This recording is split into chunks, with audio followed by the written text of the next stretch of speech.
नागपूर जिल्ह्यातले गडहिंग्लज तालुक्यातील जनता दलातनं आणि इतर काही राजकीय पक्षातनं राष्ट्रवादी काँग्रेस पक्षामध्ये प्रवेश करत असलेले सगळे सहकारी मित्रांनो, बंधू भगिनींनो, माझे तरुण मित्रांनो, मी मागाशी सांगितलं की तटकरे साहेबांना आजारी असल्यामुळे त्यांना येता येत नाही. माझी गडहिंग्लजमध्ये तसं बघितलं तर बाबा कुपेकर असतील, श्रीपतराव शिंदे असतील, हे सगळे ज्येष्ठ मंडळी आमदार म्हणून तिथं काम करायचे. त्यांच्या माझ्या ओळखी काही इतर पण काही कार्यकर्ते मला तिथले माहिती आहेत. तिथले गडहिंग्लज ह्यांचं गाव ना आमच्या सिम्बॉसिसचे मुजुमदार पण मला सांगायचे. मुजुमदारांना पुण्यामध्ये बऱ्याच अंशी आम्ही सगळी मदत करत असतो. मी अनेकदा त्यांना त्यांची संस्थेच्या करता ज्या अडचणी येतील त्या माझ्यापर्यंत सोडवण्याचा प्रयत्न करत असतो. त्यावेळेस त्यांनी मला सांगितलेलं होतं. आणि माझ्याकडे बराचसा स्टाफ आहे. मी गेले 32 वर्ष राजकीय जीवनात असल्यामुळं त्याच्यातले काहींनी गडहिंग्लजच्या परिसरामध्ये प्रांत तहसीलदार म्हणून काम पण केलेलं आहे. त्याच्यामुळं आणि साखर कारखानदारांशी पण माझा संबंध असल्यामुळं थोडंसं लोकांचं जाणं येणं त्या ठिकाणी असायचं. पण जसा काळ जातो तसं बदल पण होत असतात. आता काही काळाच्या पुढं तुमचं माझं कोणाचं काही चालत नाही आणि त्याच्यातून काही लोक आपल्याला सोडून गेली. त्या सगळ्यांनाच मी भावपूर्ण श्रद्धांजली अर्पण करीन. पण मला बरेच दिवस मुश्रीफ साहेब सांगत होते की हा सगळा भाग आता मुश्रीफ साहेबांच्या मतदारसंघात कागलमध्ये आलेला आहे बराचसा, आणि काही भाग हा चंदगड, आजरा आणि तो गडहिंग्लजचा काही भाग असा तो मतदारसंघ झालेला आहे. आपल्याला कुठल्याही परिस्थितीमध्ये कोल्हापूर जिल्ह्यामध्ये देखील आपली ताकद वाढवायची. तुम्हाला सगळ्यांना आठवत असेल 99च्या काळामध्ये दोन्ही लोकसभेच्या जागा राष्ट्रवादीच्या विचाराच्या होत्या. आमदार पण संख्या जास्त होती. जवळपास 5 एक आमदार म्हणजे मुश्रीफ साहेब, बाबा कुपेकर, दिग्विजय खानविलकर, असे KP पाटील, विनय कोरे, असे 5-6 आमदार तिथं आपले असायचे.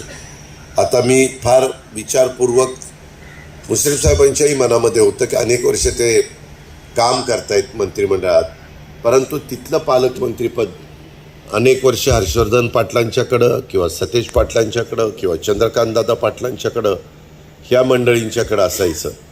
आणि मलाही वाटायचं की बाबा आपल्या विचाराच्या माणसाकडे ते पद आलं पाहिजे. आणि ह्यावेळेस आपण मित्र पक्षांशी चर्चा करून ते पद घेतलं. त्याच्यातून जिल्हा अधिक मजबूत व्हावा, जिल्हा राष्ट्रवादी काँग्रेसमुळे व्हावा, ही माझ्यासारख्या कार्यकर्त्याची मनापासूनची इच्छा आहे, भावना आहे. आणि त्याच्यातून आज आमचे बसवराज उर्फ राजू खणगावे, तसंच नरेंद्र भद्रापूर, उदय पाटील, अनुप पाटील, ॲडव्होकेट सतीश इटी, विनोद बिलावरजी, अभिषेक पाटीलजी, शंकर घुमरेजी, संजय पाटीलजी, ताशीरभाई कोचरगी, गुरुप्रसाद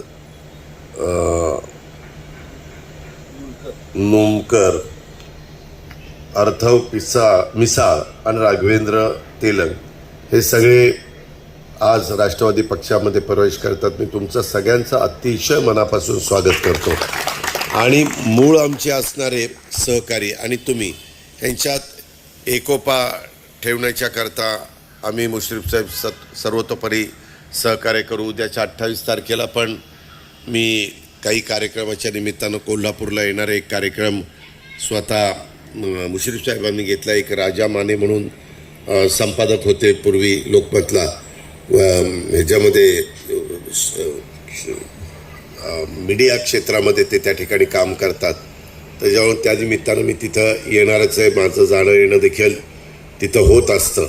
आपण सगळे मिळून अधिक चांगलं वातावरण करण्याचा प्रयत्न करू. तुमचे काही प्रश्न असतील ते प्रश्न पण सोडवण्याच्याकरता आमची मनापासूनची मानसिकता किंवा तयारी राहील, ही पण खात्री तुम्हाला देतो. आज तुमच्या करता म्हणजे आज माझ्या मिटिंग चाललेल्या होत्या आणि सकाळपासून कॅबिनेट पण होती.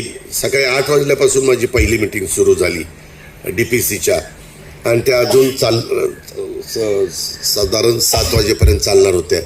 पण मुश्रीफ साहेब तिथं आले आणि म्हणले माझे जीवाभावाचे सहकारी माझ्याबरोबर येतात आणि त्याच्यामध्ये तुम्ही तिथं आलंच पाहिजे. अचानक दुपारी तटकरे साहेबांची तब्येत खराब झालेली आहे आणि त्याच्यामुळं ह्या सगळ्यांच्या करता एक त्यांचा मान सन्मान ठेवणं, कारण प्रत्येकाला आपली मराठी संस्कृती आहे, प्रत्येकाने एकमेकाचा मान सन्मान ठेवायचा असतो.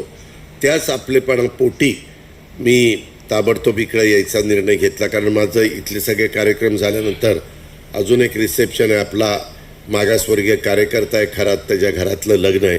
वानखेडे स्टेडियमला तिथं कुठेतरी रिसेप्शन आहे, तिथंही मला जायचं आणि रात्री पुण्याला जायचं, कारण उद्या VSIच्या पण मिटिंग आहे. त्यांनी कोल्हापूर, सातारा, सांगली, सोलापूर 4 जिल्ह्याची DPC पण मी उद्या लावली आहे. आणि पुन्हा उद्या रात्री परत मला मुंबईला यावं लागणार आहे, कारण परवा दिवशी प्राईम मिनिस्टरचा इथं अर्धा दिवसाचा कार्यक्रम लागला, नाशिकचा अर्ध्या दिवसाचा कार्यक्रम लागला. कामाच्या बाबतीमध्ये आम्ही कुठं कमी पडणार नाही.